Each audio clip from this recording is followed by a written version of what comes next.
How's your mouth? My mouth is numb because I just returned from the dentist. And while I thought I was going to the dentist to get a cavity replaced, I actually had 2 cavities. So I have a temporary in right now, and I'm tasting the remnants of cement in my mouth. Not concrete cement, but the cement they use at the dentist's office. Nothing can stop, so let's talk Columbus. Even if I have a little bit of a lisp today. Welcome back to So Let's Talk Columbus. I'm Michael Wilkos, Vice President of Community Engagement at United Way of Central Ohio.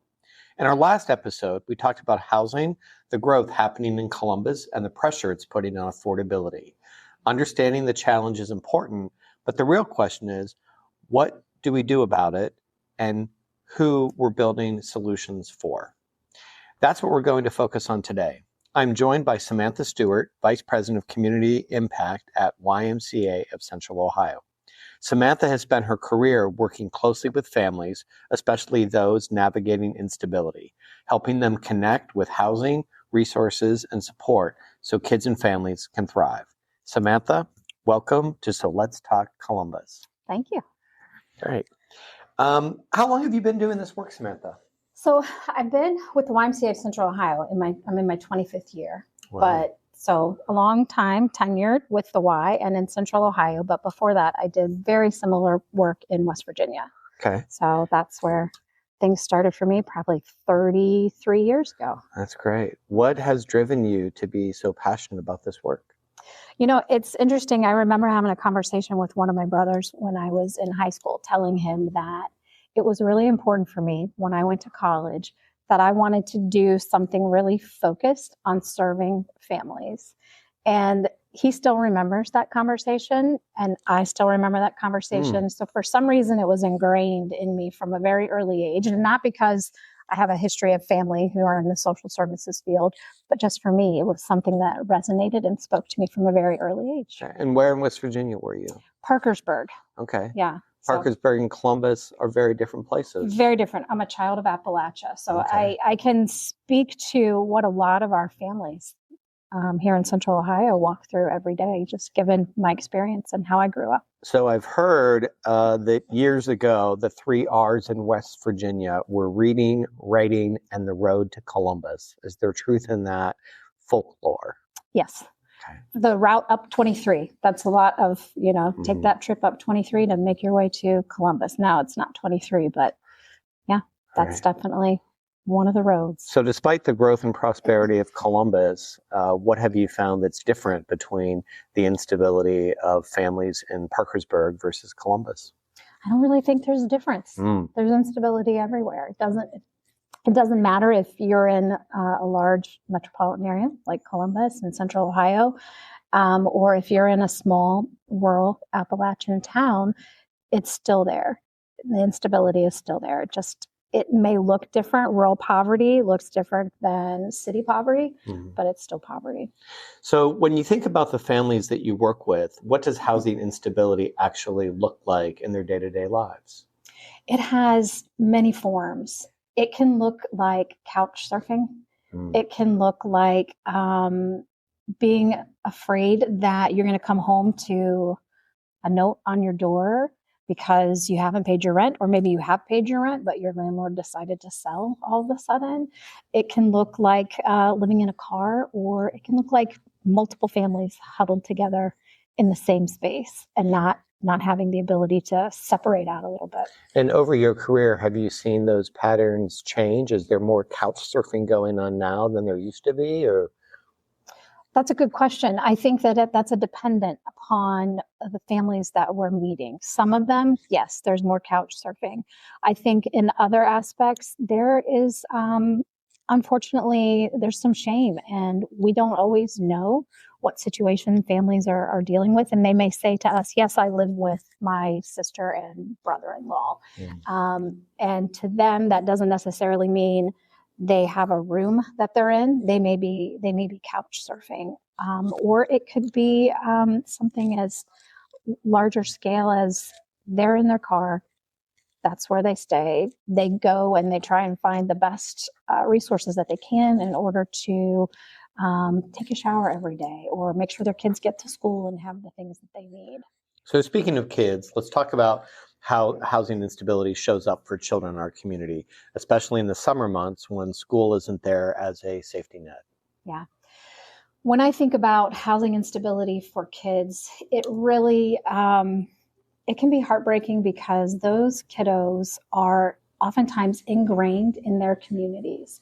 And that community may be their school. That could be their whole community. And if they are unfortunately displaced, they leave that whole system. They leave friends, they leave social networks that they have set up in terms of the teachers themselves. They lose so many things aside from just a home when that happens. And in the summer months, it can be even more challenging, especially if you have, which we frequently do in our Stable Families program, single parents who are trying to figure out that balance between where are my kids going to be during the summer, where can they be safe, where can they be cared for, while I'm still trying to put food on the table, have a roof over our heads. The families that you serve, are there informal networks of friends and family members that can help out, or are you often dealing with people that lack those relationships? There's a mix. There's definitely a mix. I'm thinking of a particular family who moved here from Pennsylvania. And it was a mom and a dad, and they came here to get out of Philadelphia because their kids couldn't play outside and they were worried about their children's safety. So they came here, had no social support set up. So they had no one to help them. But then on the other hand, there's another mom that who was a single parent with two kids. She has a 10 and an 8-year-old. And she has a really strong family support system, but they're not in a position themselves to help outside of, I can give you $20 for groceries for the month, but they're still trying to do everything that they need to do for their own stability. In the example of someone coming from Philadelphia, do you know how they picked Columbus or why they picked Columbus? They said they picked Columbus because it looked like a really good place to be, and that a place that they would feel comfortable with their kids being outside, having a future. And that was why. Samantha, you know that at United Way, our Success by Third Grade movement focused on removing barriers outside the classroom, because when housing is unstable, school often becomes unstable too, and that often leads to disrupted learning. The Seymour Institute, which was founded in 2011 and headquartered here in Columbus, the first two programs were in Sarasota and the Stable Families here in Columbus. There are now similar programs in 70 cities across the United States, and United Way affiliates across the country oversee programs locally. Since its inception, the Seymour Institute has supported over 150,000 families and nearly 385,000 children through a network of program partners and providers. Tell us a little bit about the local success of Stable Families and how many families and students that you support annually. Sure will. So the YMCA became a partner in 2018. And since then, we've served, of course, thousands of families. In 2025 alone, we served 1,037 families. So our goal every year, our goal every year is to serve 1,000 families within Franklin County. And year after year, we hit that mark. It's been really interesting to watch the evolution of this program when we first picked up and started the work at the end of 2018, how it's strengthened internally and then externally. Because when we built it basically from the ground up, trying to figure out what's the best way to serve families.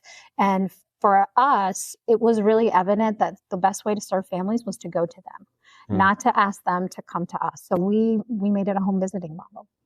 And through that home visiting model, we're able to take our team members, who we call service coordinators. They go out and they work one-on-one with families who are on their caseloads, and they support them through so many different things. It's, as we know, the Seymour Institute has 3 pillars, and we focus on all 3 of those pillars. It's not just about housing stability. That's a huge part of it. It's also about ensuring academic success of the kids in the home and increasing household income. So that economic mobility piece plays into housing stability in a very big way. Stable Families is in 70 cities. How do the success measures in Columbus look relative to the national model? That's a great question. There are three metrics that are really important to the Seymour Institute that we measure. One is increasing household income, and the national average is 46%. So 46% of families increase their household income. The other metric is 75% of families are stably housed. And then the last one is that 98% of families do not have a disruptive move. So as we look at our work, comparatively speaking, the first one, increasing household income, national average 46%. For us, for 2025, we were at 82%. Wow. So 82% Congrats. of our families were able to increase their household income. When we look at housing stability in itself, which is a big piece of the work that we're doing in stable families, again, that national average is 75%. That's the metric that the Institute wants us to hit. And in 2025, we were at 87%. So 87% of our families had housing stability. When it comes to the work that we're doing to prevent disruptive moves, and don't get me wrong, some families move, but our goal is to help them move in a very planned and intentional manner. The Institute would like to make sure that 98% of families who are in the program are not having a disruptive move. And for us, for our average, 99% of our families in 2025 did not have a disruptive move. Well, congratulations. You've exceeded the national average in all three categories. What do you attribute that to? Strong relationships. Our service coordinators really are focused on building strong and meaningful relationships with families. Again, that's the reason that it's a home visiting model for us. We believe that you are intentional and you make those relationships work however the families need them to work. And I think that that is one of the biggest assets that we have. Great. You serve just over 1,000 families a year? Yep, 2025, 1,037. And what do you think the potential could be of how many families that you'd like to serve? We could serve double that very easily, but if you want to serve double, you have to build infrastructure, right? Mm-hmm. And there also has to be the infrastructure in terms of housing within our community, which we're getting there, but we have a ways to go. Okay. Well, congratulations on your outcomes. Thank you. What neighborhoods do you see most of your participants live in?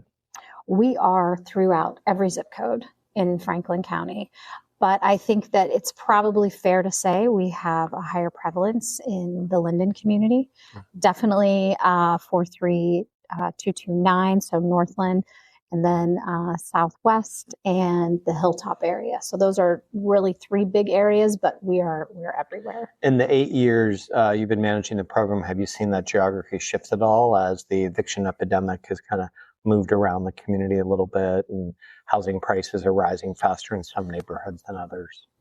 I think that we continue to see a pretty stable amount of referrals coming from the same areas. I'm not seeing a huge change in that, but what we are seeing, I think, are some changing dynamics, especially if I think about the Northland community. We have a very, very rich, diverse community in Northland. And so we're seeing a lot of families who are from different countries who are coming together in one unit, and we're serving multiple families in one unit, for example. Are there other differences that you see between immigrant families and American-born families? Fear. I think there's definitely some fear, and it takes a little time for our new Americans to understand what our role is and how we want to help them, and that our goal is to provide support so they can, not only can they make community stronger, but so the communities can help lift them up as well. So I think that's one distinct difference. Not to say that there isn't a little bit of apprehension with other communities. As I mentioned earlier, I'm a child of Appalachia, and I know that in Appalachian communities, and that is here in Central Ohio too, there's reservations about letting people come into your home. And so it's building those relationships and having that rapport with families, regardless of if they're new Americans or if they've been here in the community for a while. So programs like Stable Families are focused on prevention, keeping families housed before a crisis happens. Why is that approach so important to school-age children?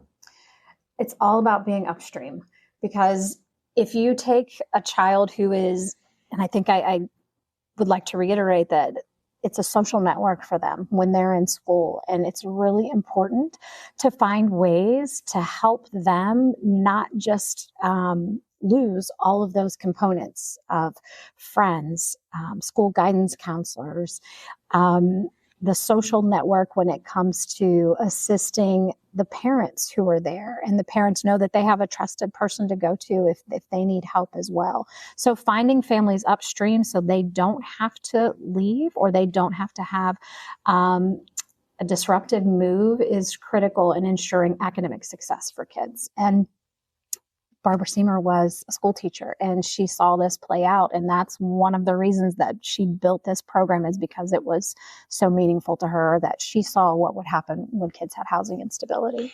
What are some extreme examples of families that have been unstable in their family, and how many times they've moved in a certain period of time?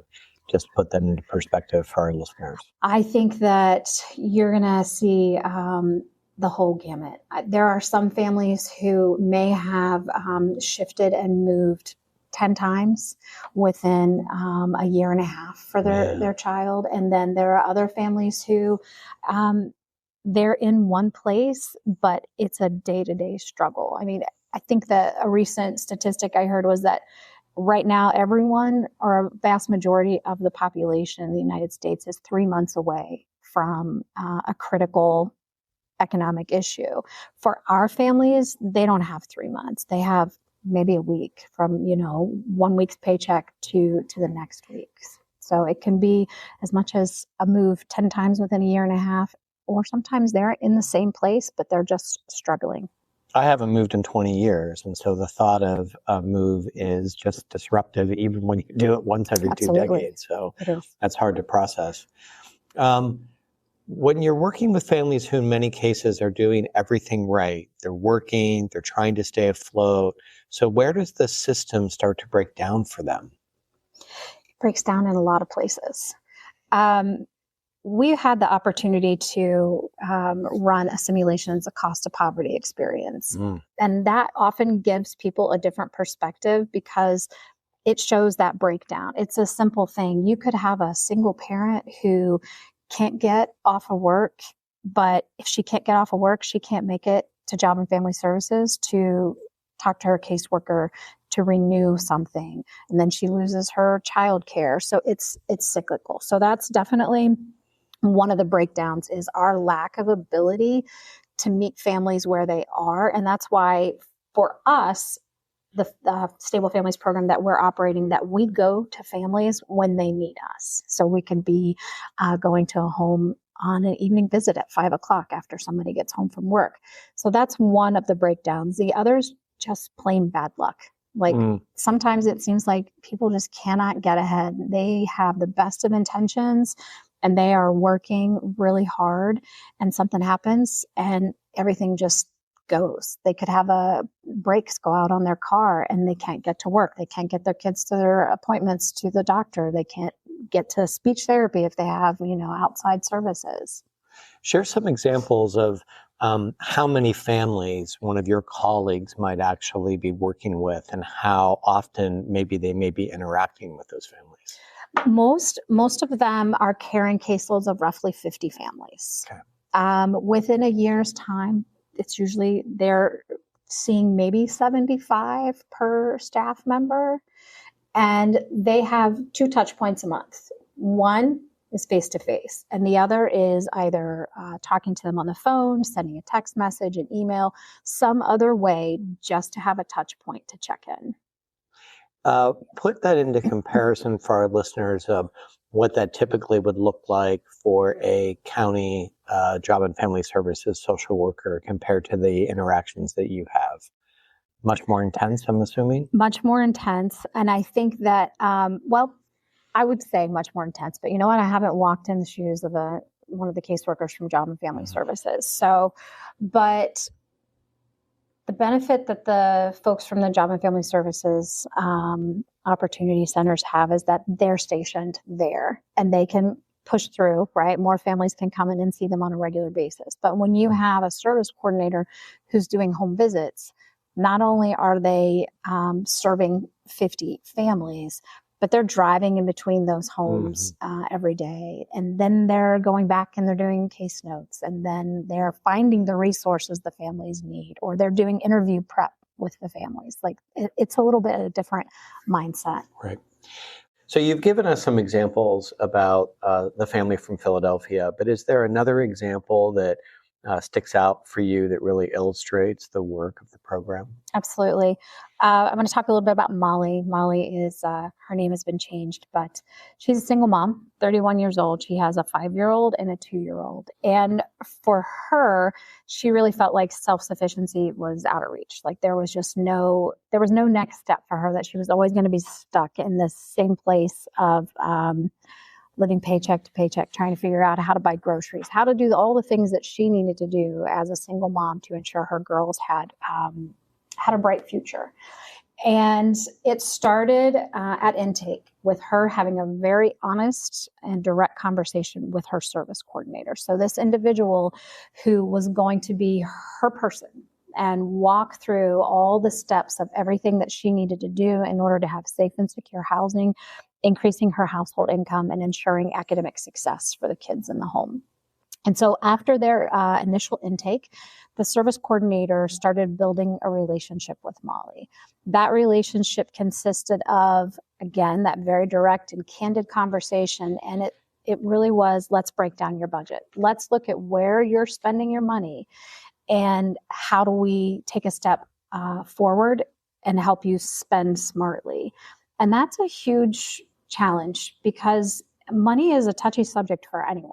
I mean, we all sometimes have a little bit of shame, if you will, about, well, I spent a little too much at the coffee shop this week.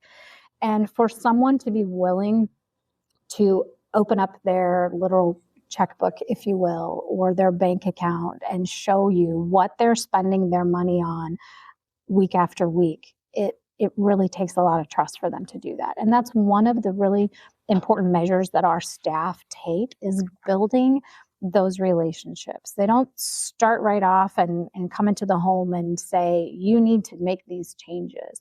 They listen to the family, they build off their strengths, opportunities that they can move forward with. And on top of that, they really let families know that they care and that they're in the position to walk side by side with them. Sometimes the service coordinator has to be directive and they have to lead the way.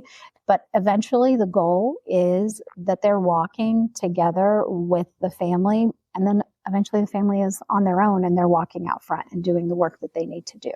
So for Molly, what that looked like was breaking down the budget, determining if there were expenses that she really needed to look at cutting, and cutting those expenses.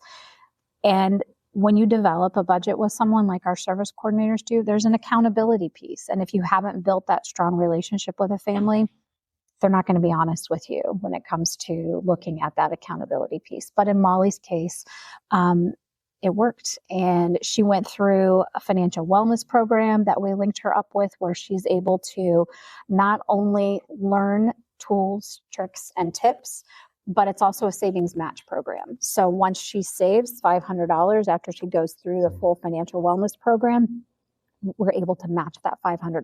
And that's $1,000 in a savings account, because it has to be in a savings account that she has to build on and to work towards future goals. And that's one of the other things that our service coordinators do, is they build goals with the family. They do short-term goals, and that could be something as simple as, I need to get to Job and Family Services to renew my SNAP benefits. And it could be long-term, which in Molly's case, her long-term goal is she wants to buy a house. She wants to have housing stability that includes her own home and not being an individual who rents for the remainder of her life or with her girls. And I think that that's a good step forward for Molly, and that's where she is. She's ready to start saving for that house. And in her case, that's important to her. How long would someone like Molly be involved with the program? We traditionally see average length of stay for families about 6 months. But in Molly's case, for someone who has really strong long-term goals, she could potentially be with us for up to a year. Okay. What's something you wish people understood about how quickly a family can fall into a housing crisis? I wish that people would understand that we really need to reserve judgment. There's no reason for any of us to judge others because we don't know what they're going through. We don't know what kind of day they're having. And I think that's the biggest thing, is just to take a beat, take a minute. And in this field, you can't be judgmental and be effective at your job. It's very easy to say, well, I never would have let myself get into that position in the first place. Well, have you lived with generational poverty? Have you been a person who had to flee a domestic violence situation? Those are all things that people need to take into consideration. And if one thing could change tomorrow that would make a real difference for families, what would that be?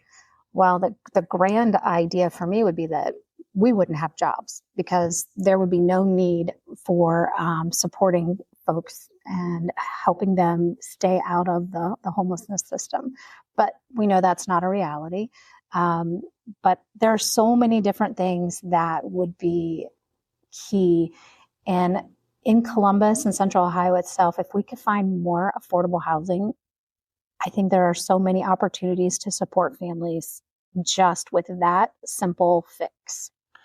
The city voters recently approved a $500 million affordable housing bond package. Does that give you hope that in the future things might ease a bit for the families you serve? It gives me hope. I also still have concern because, as we know, we're going to hit that 3 million population mark in a few years, a little more than a few years. But where's everyone going to go? Mm-hmm. And so that's a great start, but it's a start from my perspective. I'll close with this. When you think about everything we've talked about, what gives you the most confidence in Columbus's ability to meet this moment? We are a resource-rich community, and we are a community full of people who genuinely care and want to support others. And that gives me a lot of hope for the future. I've heard people describe it that we're resource-rich, but systems poor. Do you agree with that statement? I think that is a really interesting fallback in terms of how do we make sure that the resources get in the right hands. But we all have a responsibility to take a part of that and to figure out how we can make us resource rich and making sure that those services get to the people they need to be. And I think one of those things, the steps that we're taking in Central Ohio, is through our community information exchange network that we're working on developing and building. And that's going to be, I think that's going to be a critical component that helps. Tell our listeners what the community information exchange would be when it's up and running. It's going to be a phenomenal system. It's this fabulous ability for residents in Franklin County, for caseworkers, community health workers, service coordinators, to go into a real live system to link families with the resources that they need. And families aren't going to have to tell their story over and over again. They're caseworkers. So I'll use an example for our Stable Families program. If we have a service coordinator who knows that this family is in need of finding a new publicly funded child care spot because the center closed where their child was, they'll be able to go into a real-time system, find openings in that family's zip code, and help get them moving in the right direction to get that spot. And it's going to be in real time, and it's going to be fast. It's going to be 2-on-1 on steroids. I'm really excited about this system. And families will be able to do it on their own. They won't have to go through a caseworker. They can choose to give as little or as much information as they want when they enter the system. They can simply say, I need childcare in this zip code, and no, I don't want to give you any other information, and they'll still get the same results. When do you hope this amazing information exchange will be operational? I'm going to say 2028. Okay. But it's not too far off. It's not too far off. We're one of the early adopters in some of our work. And so we're really excited to when there's a soft launch of those early adopters starting this summer. So, well, Samantha, thank you.